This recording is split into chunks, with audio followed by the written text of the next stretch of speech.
Ladies and gentlemen, we're about to begin our next session. It's titled Healing a Nation's Trauma and Mental Health in Pakistan. You're requested to please switch off your mobile phones or put them to the silent mode. We'll truly appreciate that. The panelists are Ayesha, Mian, Ambreen, Ahmad, and Asma, Humayun. And the session will be moderated by Murad Moosa Khan.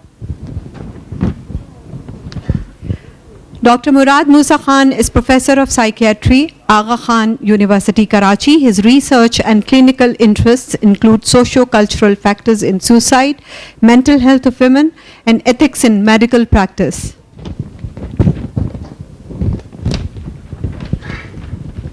Let me share with you that the duration of the session will be 60 minutes. There will be a question and answer session at the end of the discussion. And please keep your questions short and precise and refrain from making a statement.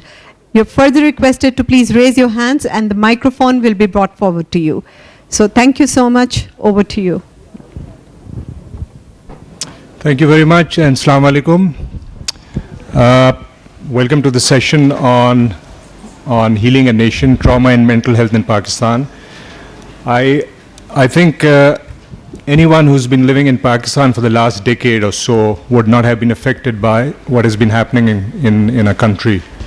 And more so since the 16th of December 2014, when the terrorist attack on the Army Public School took place. Since then, there have been several other terrorist attacks, and it's very difficult to really keep count of what is happening. The country is very, very traumatized. The mental health problems of the country is rising. But how do we cope with that? What do we do to mitigate the effects of the trauma? Not just the people who have died, but the people who have been left behind, the people who survive many of these terrorist attacks, the kind of psychological scars they carry. Can we do something about that? I know there's a huge operation going on to deal with this, but there are other levels of violence that are taking place, the sectarian, the religious, the ethnic violence, that may take much, much longer to be contained and to be affected. So to deal with these very difficult and challenging issues, we've gathered a panel here. The three panelists I'm going to introduce are all psychiatrists. Funnily enough, the first names begin with A for some reason, but they're all unique in the backgrounds that they come up with. So on my immediate left is my colleague, Dr. Asma Humayun. Dr. Asma Humayun is an adult psychiatrist. She trained in the UK. She is a member of the Royal College of Psychiatrists. She has done a lot of work in the training of medical students and psychiatric trainees. And for the last couple of years or so, she's been a consultant to the WHO on developing different psychosocial programs. She's been involved in working with the earthquake victims, with the polio teams in Pakistan, and more recently, she has done groundwork with the IDPs from Waziristan who are now housed in Bannu. So she's really got practical ground level experience of working with these people, and her perspective would be very, very useful for us to hear and listen about. Next to Dr. Asma Humayun, on the left is Dr. Ambreen Ahmad. Dr. Ambreen is also a psychiatrist. She's a diplomate of the American Board of Psychiatry and Neurology, and she's also a child psychiatrist. For the last 25 years or so, Ambreen has been working in the area of women and child health. So she is the founder member of Rozan, which is an Islamabad-based NGO, which works in emotional health, gender, and areas of violence. And again, she's got very ground level experience of training, of conducting training, of training the trainers, and so on. And one of the things that she focuses on to bring about any change is to change attitudes and raise self-awareness as a prerequisite to bring about change in society. So welcome, Ambreen. On the extreme left is Dr. Ayesha Mian. Dr. Ayesha Mian is again a colleague of mine from the Department of Psychiatry at Aga Khan University. Dr. Ayesha is a graduate of the Aga Khan University. She went for her psychiatry training in the US, She is trained at the Baylor School of Medicine and the University of Texas. She is currently the head of the Department of Psychiatry at AKU. She's a child psychiatrist, child and adolescent psychiatrist by training, and areas of expertise are child mental health, which she researches as well as conducts training in that. So welcome all three of you. I want to maybe start with Dr. Asma Humayun. We all know what the country is going through, and I want to kick off by maybe asking you, Dr. Asma, to share with us what are the psychological impact of living under such extreme and continuous trauma as a population have been living. Thank you. So we've been exposed to, I think, chronic state of stress, trauma, and repeatedly there's been ever-growing social adversity around us. The general mental health of people living in Pakistan has been exposed to repeated challenges for over a decade, maybe much longer. We were a poorly developed country, and therefore the socioeconomic factors were already there. And in addition, we are facing everything that you have already highlighted. So the general health, mental health, has suffered greatly, not just in terms of how it affects the physical health, but also how it has led to what we call psychosocial dysfunctioning. So the baseline level of psychosocial dysfunctioning is constantly now rising. And as a result, if you view mental health on a spectrum where there is normality or health at one end, so we are moving on to the spectrum towards exposed to high levels of stress, going on to becoming dysfunctional, and therefore, as a result, even the prevalence of common mental disorders is known to at least increase by twice if the social adversity persists. And what do you mean by common mental disorders, Dr. Asma? So mental disorders could be like of those which are related to stress. So stress is precipitating those kind of disorders where the treatment might not just be giving a medicine, but really dealing with or helping the individual deal with stress. So what we must remember is that all of us have a natural resilience, a system, a coping mechanism built in, and that is tested again and again, and there comes a point when either you have been exposed to adversity for too long or your system is not strong enough, and therefore you can become unwell. So common mental disorders other than those which are related to stress would include depression, for example. Thank you. Ayesha, if I could come to you and ask you the same question, but from the perspective of children. How do children living in such environment react, and what kind of effect does continuous unabated violence have on children? So I think I would answer this question from two fronts. The first thing that happens is the children sort of reflect their parental anxiety quite a bit. So whatever the parents are going through, or whatever the adults in the environment, the teachers that they look up to as role models, whatever they're going through and whatever they are sort of projecting in their day-to-day life is what children absorb quite a lot.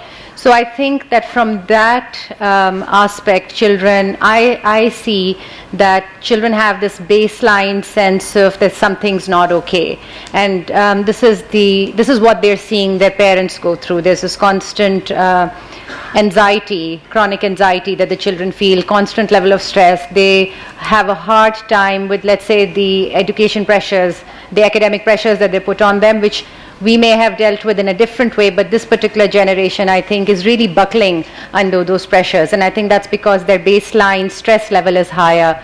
So I think there is that piece which comes from what the adults are doing around them, and then of course there's a narrative that's prevalent in the country, and that they hear from the TV and the media and the constant social media that they're exposed to, the 24/7 channels that are constantly talking about breaking news, which again I think in certain ways really erode on their level of of sort of resilience in some ways. Now, the flip side to it, and I just always want to talk about hope in some ways, is that there is also this subset of children that actually develop a certain resiliency or a certain amount of flexibility in them when they see these things, and a certain amount of creativity that comes from, okay, this is not working out for us, what else can we do to make this work? And so I want to sort of leave this question with that thought that children do claw onto that creativity as well, and flexibility and resiliency, and it's important as adults in their environment for us to foster that as much as possible. Okay, Ambreen, you've worked with people, women, children at really the basic level. You worked with the women who are subjects of domestic violence, children who have been abused physically, mentally, sexually. How do you see the connection between what is happening at the interpersonal level and the societal violence? Is there a connection, and how do they influence each other? I think that for a very long time, what we as a society have done, we have closed our eyes to the violence that has been prevalent.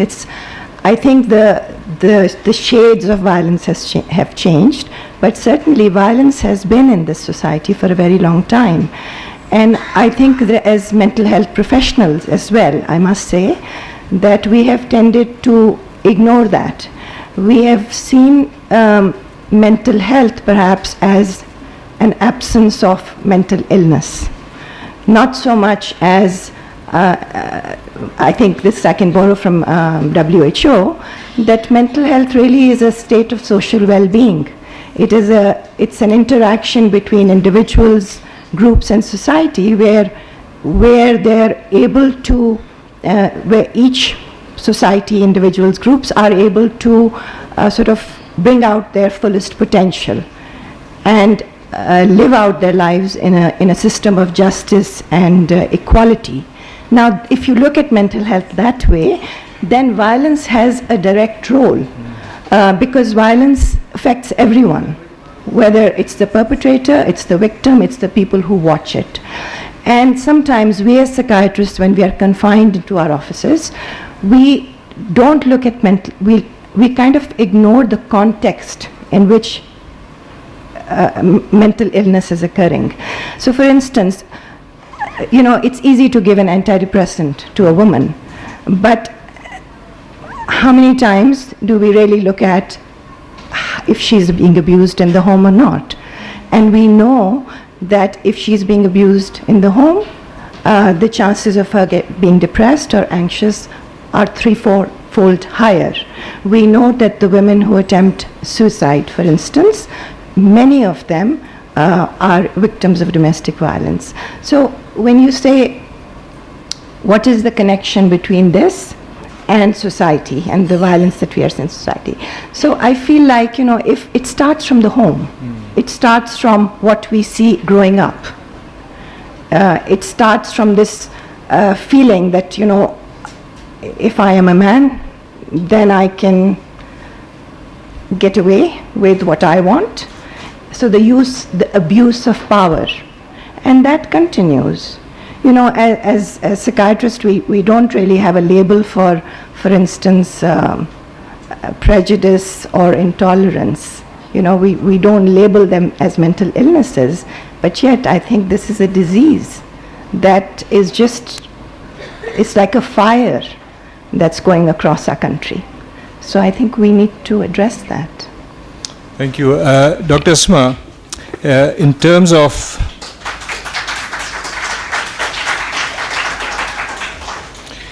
of your work with the earthquake victims and the polio teams, as well as more recently with the IDPs and the people you have interacted with, what kind of sense do you get of how are people coping?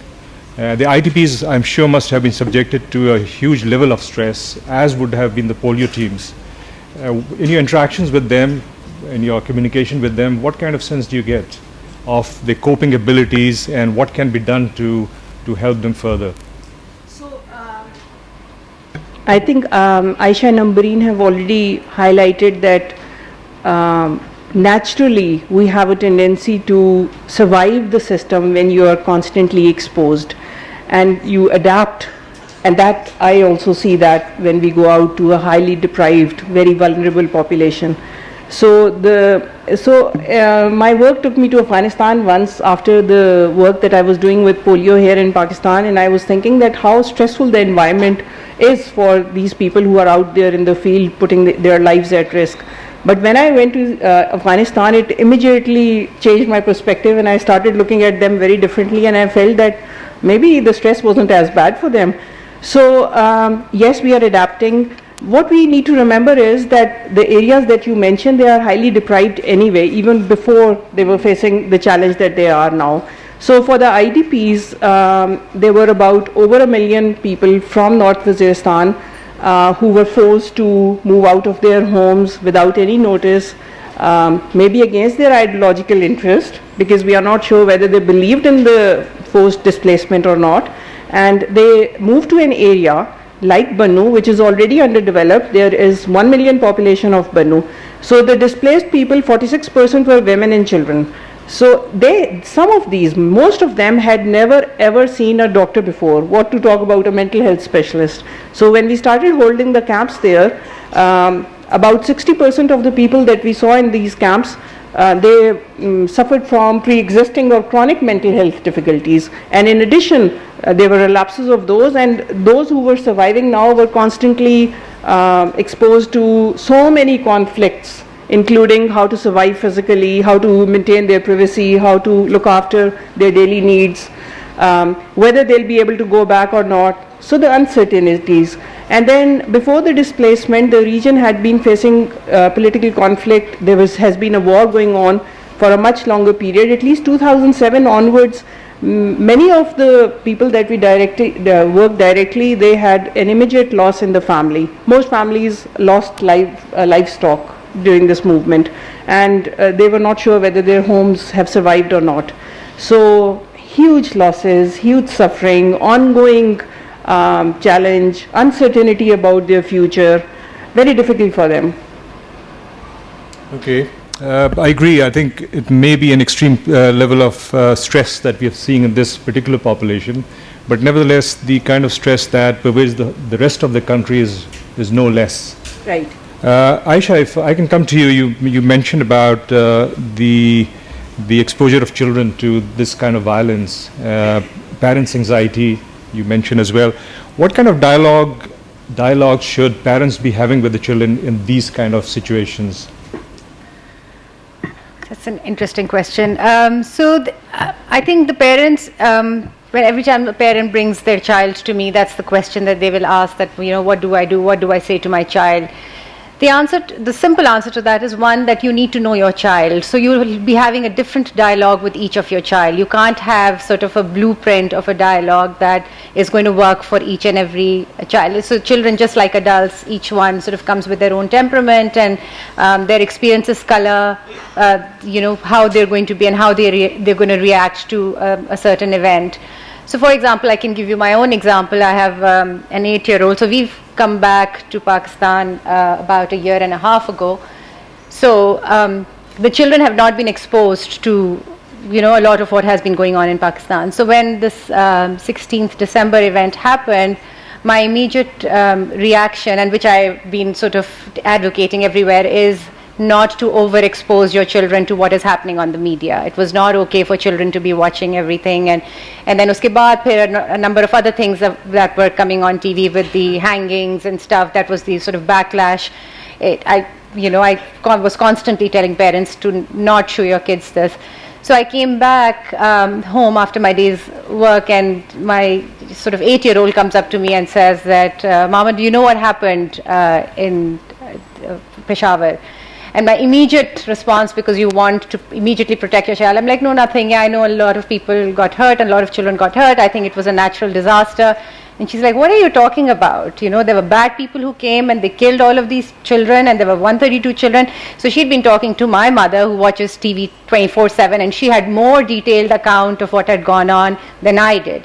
And she was fine. So we sat down and we talked about it, and she was actually okay, even though she's not been exposed to all of this. She seemed to sort of take it in stride, and we talked about what had gone on, and I tried to keep the details to as minimum as possible. But my other kid, 12-year-old, had a very, very hard time with that, and very hard time understanding what was going on, and all these philosophical questions of why would somebody go and kill children, and why would somebody hurt a child. So I had a completely different conversation with him.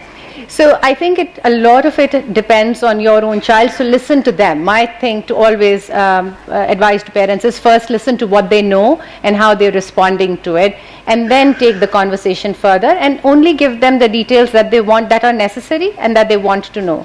You don't need to get into all sort of the gory details and sort of the philosophical underpinnings and the sort of political underpinnings of what's going on, and also based on what age your child has, because that's the level that they will understand things at. So taking the cue from them is actually the answer to that question. But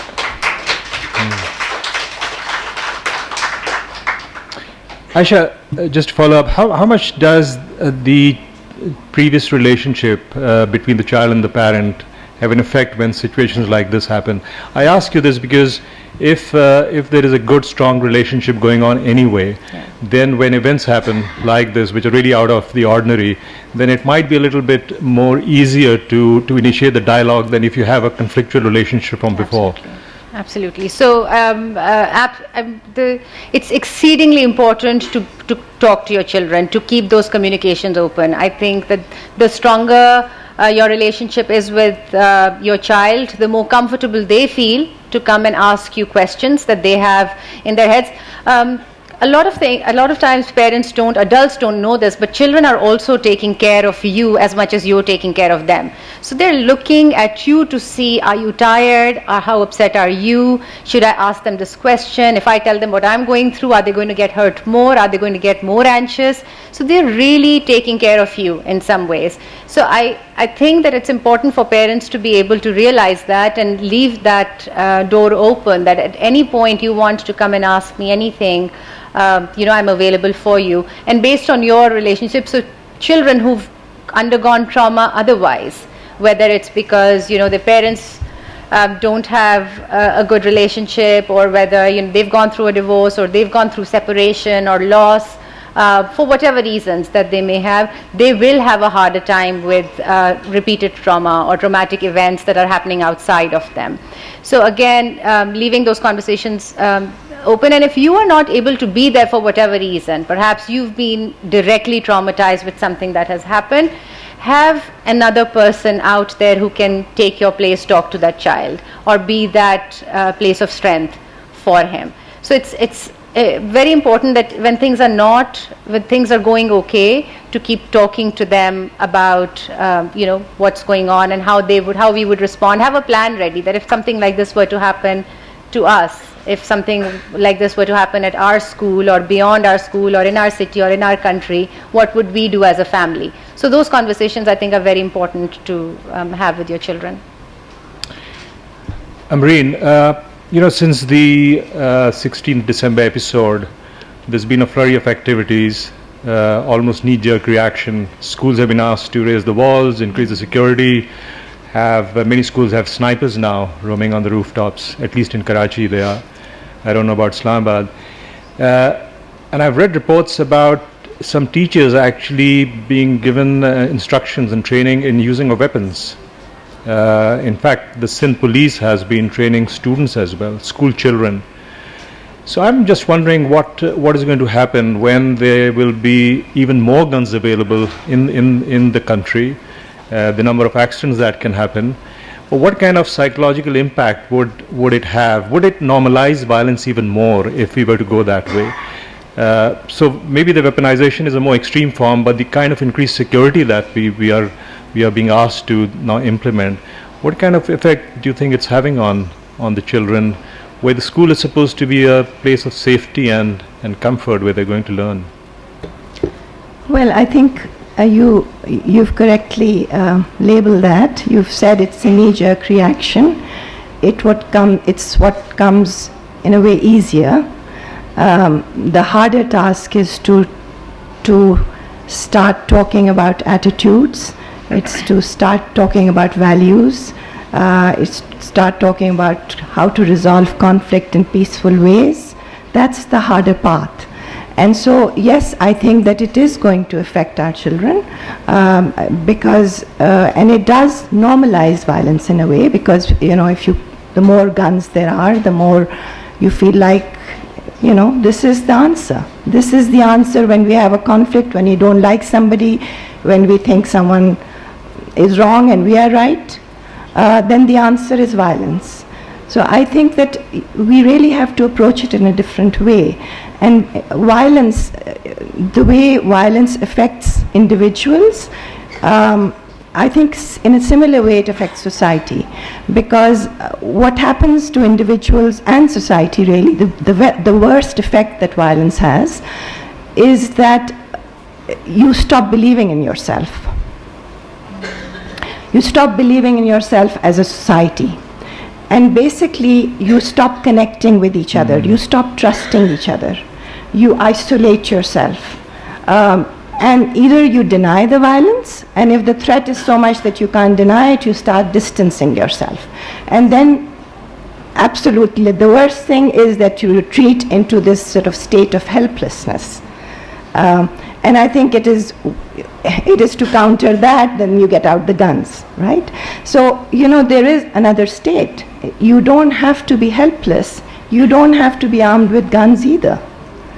There is a middle road to this that we can start inculcating in ourselves first, and then in our children.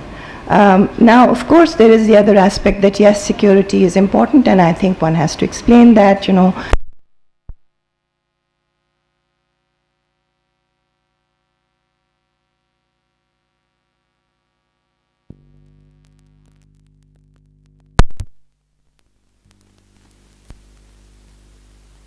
Yeah, okay. So I think to some extent, yes, we are at a stage where we do need to take security measures. But at the same time, we need to be talking to our children much, much more about other ways of trying to address this violence, to try and counter the prejudice and the biases and the intolerance that's growing in our society.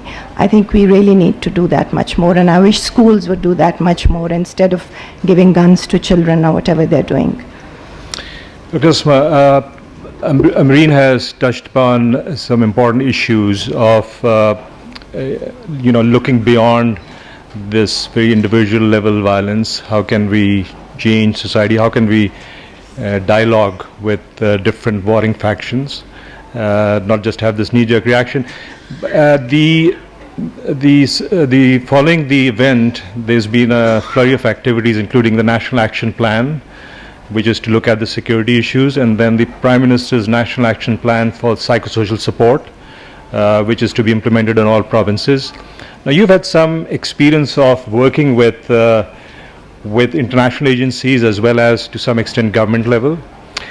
How do you see professionals like us impacting policy, decision making, so that whatever is done really can then affect the whole country, not just bits and pieces? Do you see any hope there? And I'd also like you to perhaps mention, in one of the articles you had mentioned the SILOV or SILOV model of care, where the society needs to have these 4 or 5 different elements. Maybe if you remember, and if you can allude to that as well. So just to continue with Ambreen's point that there is a way to deal with violence and to enter into a dialogue and to negotiate. And just today in Dawn's editorial, it's clearly stating that perhaps with Sabine's assassination, it's now confirmed that we are moving away from the possibility of negotiating and entering into a dialogue, and it looks as if weapons and violence is probably the only way out of this. So therefore it becomes even more important for us at an individual level that we don't get sucked into the negativity that surrounds us and let the events define us in that way. It's even more important for us to continue and believe in ourselves and the values that we grew up with. And it's more important to stick to the fundamentals of eating regularly and regular exercise and sleeping well and all those things, looking after your physical health. Coming back to the question about how well we are prepared and the effectiveness of what we do when there is a humanitarian crisis, it's quite sad. I think our existing structures, infrastructure, policies, they are far from how they should be. Most of the enthusiastic responses, they are short-lived. They do not have a long-term impact. We are not serious people. We are not serious professionals. We don't think about the consequences. We never think beyond today. We are not far-sighted. We do not believe in making sustainable efforts. So I think that what I have seen is not very encouraging unless we change our attitude very seriously and consider that we need to have a holistic approach out there in the community where mental health awareness prevails, where every member of the society, especially those who are dealing with the public directly, for example, school teachers, for example, general practitioners, mental health is too important to be left to mental health professionals alone. It is everybody's responsibility. In your own capacities, whatever you can learn, you have to try and do hands-on psychosocial support when there is a crisis. The best of help comes from within. We cannot look at outside provinces and outside the country for help. Other agencies are not able to help us when we are not geared towards a right direction ourselves. So what I'm saying is that we need to integrate mental health right there at the grassroots level in the community, whether it's in education sector, development sector, health sector. Professionals like us, we need to be spending all of our time training other people. We need to help towards building capacity so that everybody is hands-on with what is needed to deal with stress. The stresses don't seem to be settling down around us. We just need to be better prepared to deal with them. I guess both at an individual level, at a family level, as well as at a community and a society level. Ayesha, when you look at the research evidence, and even if you take the most conservative estimate, the prevalence of mental health problems in Pakistan is enormous. Even if you take the lowest one, 10%, 15% of a population. And I think for child mental health, although there are very few studies, they also show similar staggering figures. And this is not going to be taken care of by only 4 child psychiatrists in the country. 2 of them are sitting on the stage, by the way. So I just want you to perhaps, I know you've been in Pakistan only a year and a half, but what are the underlying factors, the upstream factors that you feel are impacting the mental health, particularly of children? It's interesting you talk about upstream factors because, I mean, and I think Dr. Asma brought up Sabine's assassination. I think a lot of us have been feeling very frustrated and very upset with, what has happened. And yesterday I did a session with the APS kids in the morning, and then I was going to do this one today. And part of me was feeling sort of like, what's the point? We sort of downstream, we're sort of collecting these bodies, and we'll keep collecting them, and perhaps we'll keep putting bandages on, the little oozing and the little wounds that are happening. And none of us are really looking at what's happening upstream, that what is it that's causing these problems, and what is it that's going to take for us to really figure out sort of the socio-economic, the political issues, the sociological issues that are causing all of this to happen. And I don't know how much we can fix it, but I think it's important for us to start thinking about it.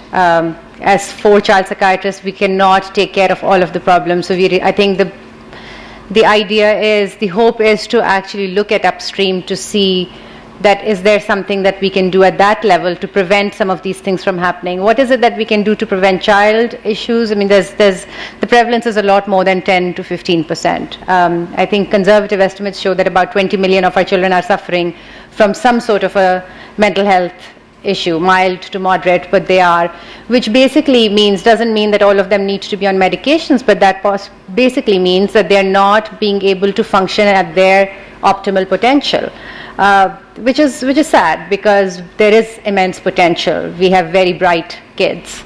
And we're not letting them shine as much as they should be able to shine. And what we can do, I think, as adults, is to give them a sense, a place of strength as much as possible from within individual families, within our individual capacities. Let them see what each of us is doing in our own way. If, the parents are teachers, they're doctors, they're lawyers, they're journalists. Let them be aware of what you're doing and how much you work against the odds that are out there.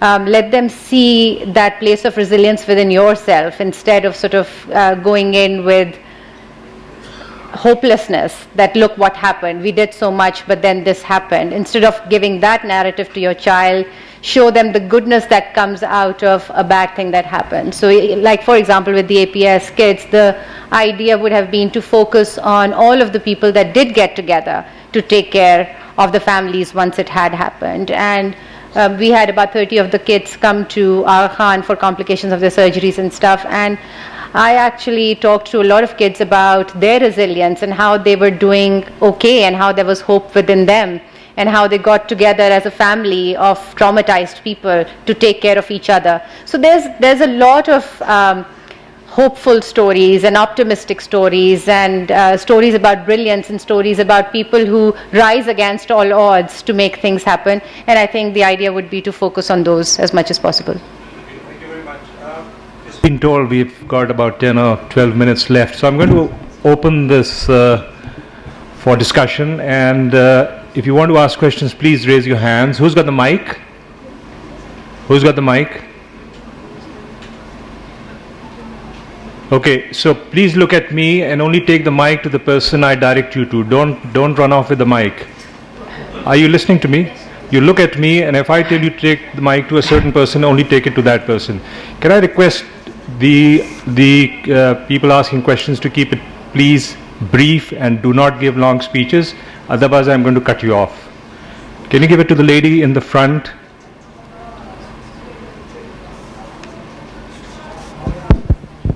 Assalamu alaikum ji, Dr. Lala Rukh. My question is, how do you make the parents responsible in dealing with a child? And it's for you. How do you define the roles of a mother and separately as a father? Okay. Do you want me to answer, or is he going to collect? Should I answer? Ji, please. Okay, all right. You and Ambreen. I'm scared. Okay. So I think that, we talk about parenting a lot, and I think that a lot of us actually genuinely know sort of what are the principles of parenting.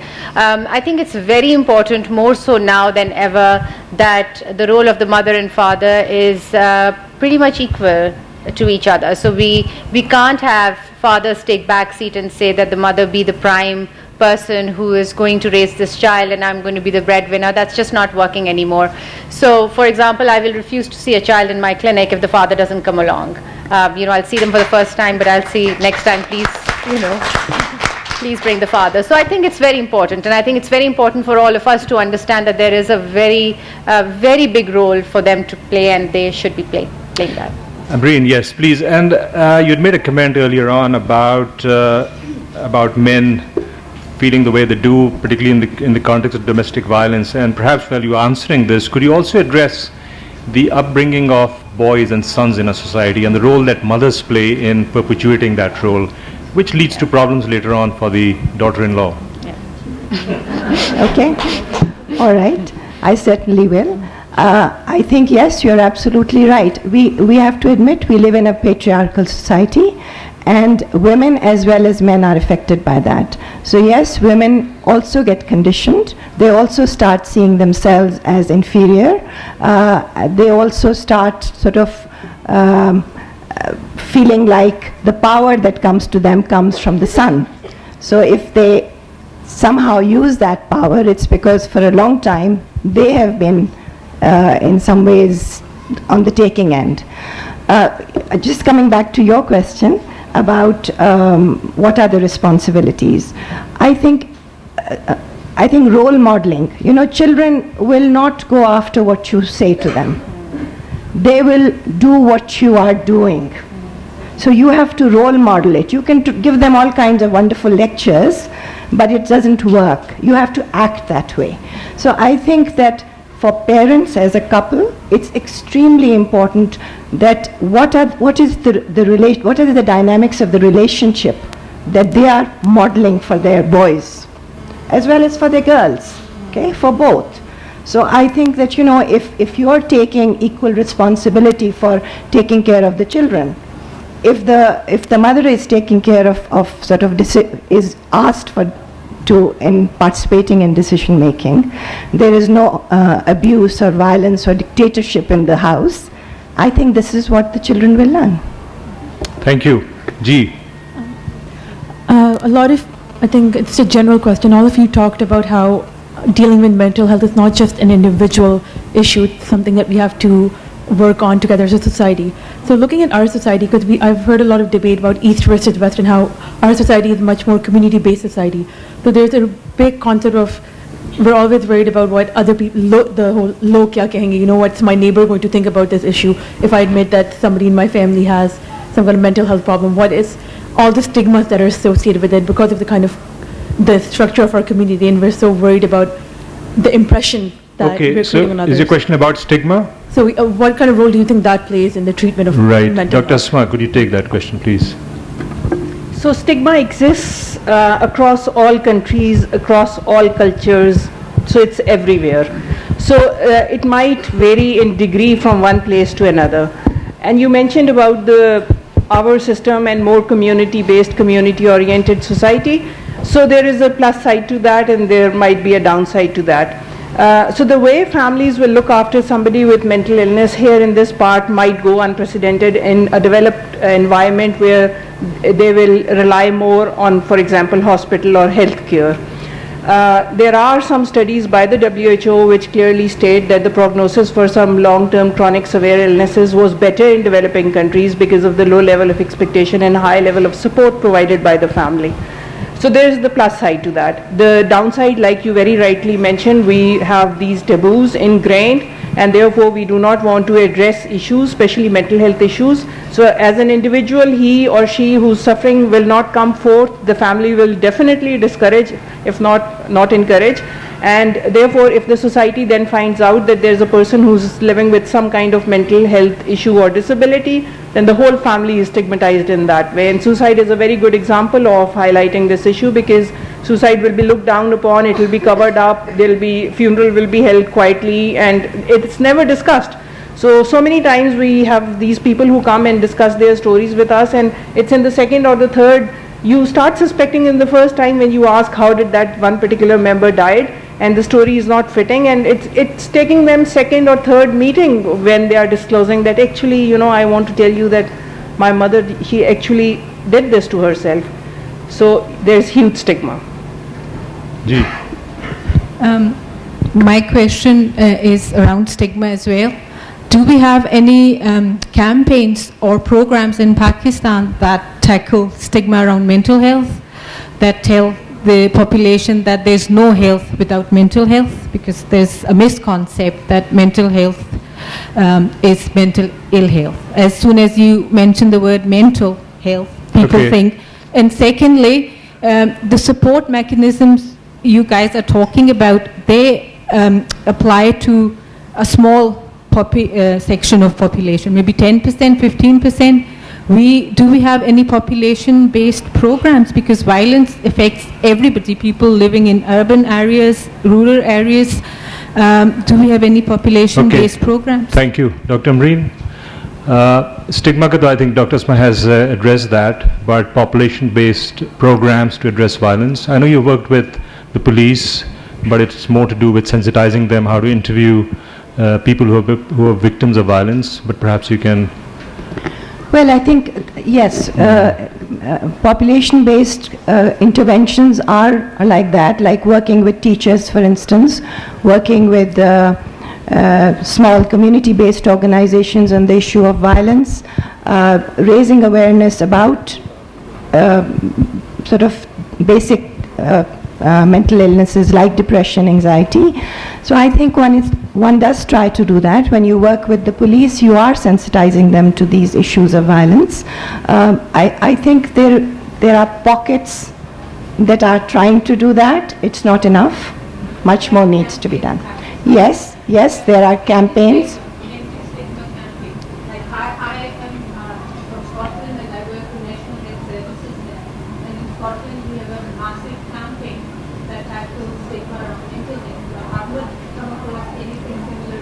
I think you're right. That kind of campaign hasn't taken place, and I think it would be wonderful that if you initiate one. Yeah, Ji. Gentleman in the yellow shirt. Yeah, my question is for Ayesha. I would like to know, in a country which is ravaged by violence like Pakistan, does children's resilience to violence actually enhances by exposure to it? That's a difficult question to answer, because there are lots of studies that have actually been done on resilience to see that are children more resilient in places like, let's say, Lebanon, the Gaza Strip, or Palestine, or other places, Sudan and stuff. And it actually totally depends on the family. So the evidence base very clearly shows that the families who are closely knit families and have a positive response towards the violence that has happened, or there were already things in place where the children had grown up in protective and very strong, closely knit families, do better versus not. So just to make a blanket statement that children who are exposed to violence are more resilient is not true. They actually may be more vulnerable to anxiety, but it totally depends on how the individual family or the small sort of closely knit communities have worked around them. My question is that most of the discussion, it was revolved around parents. There wasn't much talk about society, about friends, about social media, about electronic media. We did say that when parents make dialogues with their children, and when they talk with their children, they comfort them. Okay, they comfort them for a while. But when they go to school, what about that? What the exposure of media through Facebook? I don't think there's a teen here who doesn't use Facebook. How do you encounter that? You make a very good point. I think that in this day and age of sort of exposure to media, it can play both parts. It can play two parts. So it can actually really raise somebody's anxiety, depending on how they're using the media and what kind of friends they have and what are they getting out of it. And it can also provide a sense of support. It can actually, this particular generation, your generation, the younger generation, is actually using it to develop campaigns to get together people from all over the world for a single cause, which is fantastic, which is excellent. So I think it is providing them that piece as well. But on the other hand, it also provides other concerns, not just around violence, but things like cyberbullying and other issues that then become a problem. So again, how you're exposed to it and how you're using it will make the difference. Ji. Yes. Good afternoon. The lady at the... Okay, sorry. Hello. My name is Nagma Imdad, and I'm a social anthropologist. I have 3 short questions, maybe too self-evident for most of the people here, but I would still like to ask. How much is it easy, firstly, to say that these many proportion of our children have mental health challenges without really knowing if the parents and the adults are also suffering from mental health issues? How can we... Okay, can I just stop you there and ask Dr. Ambreen to answer that? Can you open the mic? That's part of the assessment that you do. Now, Ayesha is more into research, so maybe she can answer that better. But I think that, yes, when you assess a child, if that's your question, you would certainly assess the parents. Ji, I'm going to give you only one more question. So my second question is, considering the extreme malnutrition problems in our population, which are part of often cause of a lot of mental health issues. We have heard a lot about from people that many people in Pakistan and people like here, to give percentages, people suffering from iodine deficiency, having issues. What is the question?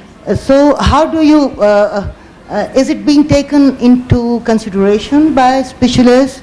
Okay. At larger level, not at only individual level. Thank you. So the short answer to that is absolutely. So it's part of all of our individual assessments, and it's also being looked at a population studies level. Yeah. Absolutely. Yeah. Two rapid fire questions. Question number one, you spoke about a silo method and the 5 elements of that silo method. Kindly, what are they? You, ma'am, spoke about the difference between upstream and downstream. Could you kindly explain the layman? And last question to Ayesha. Ayesha, we've heard about cognitive behavioral therapy. We've heard about all kinds of analytical, technical, solution-driven, solution-centered benchmarking techniques to, help us cope with these mental illnesses, non-allopathic, natural, organic techniques. Can you mention some other analytical baseline benchmarking techniques to, along the lines of behavioral therapy, basically? Okay, so the upstream and downstream means upstream factors are the underlying factors that cause the problem, and the downstream are the ones that are more apparent. For example, if a child is being abused at home, or because the father is suffering from poverty and is unemployed, that becomes an upstream factor. The child's depression is a downstream factor. So just dealing with the child's problem while not addressing the poverty will not solve the problem. Okay, so that's the upstream. The silo model says that when communities are dislocated because of natural or man-made disasters, then to rehabilitate them, to stabilize the society, you need 5 elements. I don't remember all 5, but 2 or 3 of them are, you must give them security, safety and security. The other one is justice. The other one is dignity, and I can't recall the other 2. So it's a very good model by an Australian psychiatrist who's developed this, that if you want to rehabilitate and make them secure, you must address all 5 elements of that. So that's S-I-L-O-G. L-I-S-I-L-O-V-E. Silov. Okay. Very quickly, Ayesha. So very quick answer to therapies. There are lots of different therapies that can actually take care of stuff, and CBT is just one of them. There's supportive therapy, behavior therapy, interpersonal therapy. So lots of different methods that actually can be used that are before the use of medications or with the use of medication. Ji. Just a quick question. If you could comment on substance abuse in the context of this topic, because I think that's a huge issue here in Pakistan. Asma. Yes. Yes, it's a huge issue. It's yet another one that we try and ignore. Of the work that we did in Banu recently, we were looking for priority disorders to work with, and it was astonishing that even the psychiatrists there said that there's no drug abuse here. So let's not worry about drug abuse. Half of the people that I interviewed were abusing cannabis. Our greatest concern is opioid use, dependence. But more importantly, I'd like to quickly mention about sleeping tablets. These are the tablets that are prescribed even by the doctors. There is no restriction on these tablets, and most of my clinical work is going on taking people off these drugs of dependence. Thank you. Ji. Hi, could you please just try to let me know what is the difference between behavioral or emotional personalities and how it's different from a pure mental illness? I'm very sorry, that's a very clinical question, so I'm going to let that pass, but you can definitely talk to us afterwards. Okay, thank you. Thank you. I'm Mirai Chatterjee. I'm from India, from the Self-Employed Women's Association, SEVA. And we've had some experience with community-based mental illness, so I would like to ask the 3 panelists, has there been any attempt in Pakistan to explore what we call the solidarity approach, which is building groups of women and men locally at the grassroots level who would support others who have experienced trauma or violence? And similarly, in countries like Pakistan and India, which have terrible shortage of health professionals, whether there's been any experience here in training frontline workers to be barefoot counselors and to do the hand-holding and be sisters for their communities. Ambreen, do you want to take that? And Asma can add on to that. I would say that yes, to some extent, that has been there. I think more in terms of, for example, I give you an example of the work that we do in our NGO. We have worked on child sexual abuse as one of the upstream factors. So what we do is we work with communities and empower the community to form groups. They form child protection committees, which they run themselves, so that, if any child is abused, then they get referred to that. Similarly, a lot of our work is done in small groups. So lot of the trainings we do are with community-based organizations who in turn then go ahead and carry the work forward. But I think lots more needs to be done. Do you want to add to that, Asma? Adding to that, the lack of specialized resource, like you mentioned, it's not just limited to India and Pakistan. The treatment gap for developing countries is 75 to 85%. In simple terms, what it means is that 75 to 85% of people who have mental health issues do not receive the treatment. So there is now a worldwide campaign or program or guidelines. These are called MHGAP guidelines. The idea of MHGAP guidelines is to train non-specialized workers, including community workers, frontline workers, to be able to deliver that basic psychosocial support and to be able to recognize where the problem is and help them follow a referral path. G, at the back there, who's got the mic? You've got the mic, okay. So my question is to all the speakers. All of you have discussed about our children getting affected, and that is a trauma. I myself suffered and was hospitalized for about a year in a mental hospital. For me, trauma is that the children who are getting affected by the teachings and they are attempting suicidal attempts, and our younger generation who are getting into terrorist activities. Question, please. And the question is, what we as a nation need to do, and what is your part in that we should get away from this phenomena and this trauma. Okay, can you give the mic to this lady here? We'll take this question and we'll have to end. Ye idhar. Can you raise your hand? Lady in the white. Ji. Thank you very much. My name is Ishrat Salim and I am a journalist, but I would like to share that I've been, somebody mentioned drug abuse. I had a family member who was involved in drug abuse, and I ran a group for the family members of people who abuse drugs for 6 years in Lahore. I would like to start such a group here in Islamabad. If anybody is interested, please let me know. I'll stand here for 10 minutes. Do you have a question? Yes, I do have a question. Please, please. Second thing I want to share is that through our own personal journey, I came across so much literature and audio and video programs that came from the West. A lot of people have worked in self-help, to produce self-help programs in the West, and there are hundreds of programs for each of the subject that you have mentioned. I'm sorry, here. but do you have a question? Yes, I do. Can you ask that, please? I would. Is any of you thinking about translating some of your ideas into Urdu and providing them to the general public, maybe through audio programs or written material? Because okay. I am doing it. All right. And I'm Thank you. Thank you. Yeah. Yeah. Can we give some sort of training? Yes. Okay. Thank you. Ambreen, can you just answer the other gentleman's question and taking the teachers as well? With due respect, it's luckily mic came to me, although I was very patient all the way through. Okay, go on, please. Okay. So normally what I do when this happens, I go for a vote of thanks, because I find so many people asking so many questions, and I find really people like you as angels who are addressing such sensitive issues here. And don't say what's the question, because it's vote of thanks. So I would just like to end up with saying lots of thanks and God bless all of you.